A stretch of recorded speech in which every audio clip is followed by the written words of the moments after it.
کبھی آپ نے سوچا ہے کہ کپڑوں، جوتوں اور الیکٹرانک اپلائنس میں ایک چھوٹی سی پڑیا کیا ہوتی ہے؟ یہ سلیکا جیل ہوتا ہے۔ بنیادی طور پر سلیکون ڈائی آکسائڈ سے بنی ریت ہے جو اپنے حجم کے 40% حصے کے برابر پانی کو جذب کر سکتی ہے۔ آخر یہ سلیکا جیل کیا کام کرتا ہے؟ اس پڑیا کو چیزوں کے ڈبوں کے اندر اس لیے رکھا جاتا ہے کیونکہ سلیکا جیل نمی کو جذب کرتا ہے جس سے وہ چیزیں خراب نہیں ہوتی، جیسے کہ برقی مصنوعات، ادویات، جوتے اور متعدد مصنوعات میں۔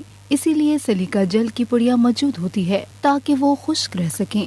سلیکا جیل کے پیکٹ پر ڈو ناٹ ایٹ، اسے مت کھائیں لکھا ہوتا ہے، مگر یہ زہریلا نہیں ہوتا۔ اسے پھر بھی بچوں کی پہنچ سے دور رکھنا چاہیے کیونکہ اس کے دانے حلق میں پھنس سکتے ہیں اور زیادہ مقدار جگر کو نقصان پہنچا سکتی ہے۔ یہ آپ کی کن چیزوں کو محفوظ رکھ سکتا ہے؟ کاغذ کی دستاویزات، پاسپورٹ، پیدائشی سرٹیفکیٹ جو کہ عام ہو، انہیں نمی کا سامنا نہ ہو۔ پرانی کتابوں کو بھی اسی طرح آپ تحفظ فراہم کر سکتے ہیں۔ اسمارٹ فونز، لیپ ٹاپ اور ایسی ہی دیگر الیکٹرانکس مصنوعات کے قریب سلیکا جیل کو رکھنا انہیں نمی سے محفوظ رکھ سکتا ہے۔ کپڑوں کی الماری میں جہاں نمی سے ایک مخصوص مہک پیدا ہو جاتی ہے، یہ ان کو خوش رکھ کر نمی کو جذب کرے گا۔